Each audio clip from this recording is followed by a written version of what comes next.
Few human creations capture the imagination like the Great Wall of China. It is a monument to history, engineering, and the sheer will of an empire. Visible from space, so the saying goes, it snakes across mountains and deserts, a testament to China's enduring spirit. For centuries it has inspired awe and wonder, a symbol of China's strength and resilience. The Great Wall, however, is not just a single wall. It's a complex network of fortifications built and rebuilt over centuries by different dynasties. Its story is one of conflict, defense, and the ebb and flow of power. Understanding the Great Wall requires delving into its intricate past, appreciating its scale, and acknowledging its cultural weight. The Great Wall's origins date back over 2,000 years. Construction began in the 7th century BC during the Warring States period. Various states erected walls to defend their borders, a strategy continued by the Qin dynasty, which unified China in 221 BC. Emperor Qin Shi Huang, famous for his terracotta army, connected and strengthened these walls, laying the foundation for the Great Wall we recognize today. However, most of what stands today dates from the Ming dynasty, from 1368 to 1644. Facing threats from nomadic tribes to the north, the Ming embarked on a massive construction effort. They used bricks and granite, materials more durable than the earlier rammed earth and wood. This period saw the wall extended eastward to the Bohai Sea, creating the formidable barrier we admire today.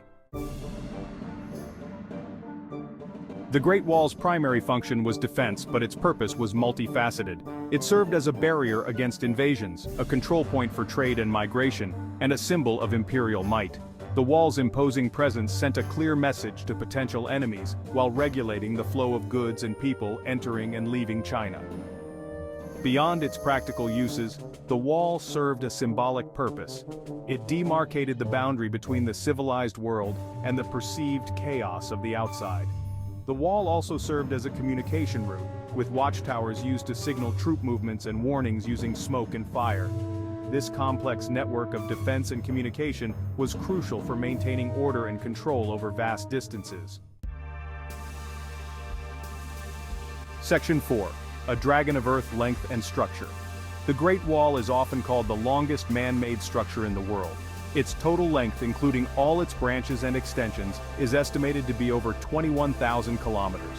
To put that in perspective, that's like walking halfway around the circumference of the Earth. The wall was not built continuously, but rather in sections over centuries. It follows the contours of the land, snaking across mountains, deserts, and plains. The wall's width varies, but most sections are wide enough for several horses to ride abreast. Watchtowers are strategically placed at regular intervals, providing shelter for troops and serving as observation points. Section 5. Legends and Legacy. The Great Wall in Culture and Imagination. The Great Wall has been shrouded in myths and legends for centuries. One persistent myth claims it is the only man-made structure visible from space with the naked eye. While impressive from orbit, this is not true. Astronauts have confirmed that the wall is difficult to distinguish from other features on Earth without aid. Another misconception is that the wall is one continuous structure. In reality, it is composed of various sections built and rebuilt over time with gaps and interruptions. Despite these myths, the Great Wall's legacy is undeniable. It is a UNESCO World Heritage Site, attracting millions of visitors annually who come to marvel at its grandeur and historical significance. The Great Wall stands as a testament to human ingenuity, perseverance, and the enduring power of cultural heritage.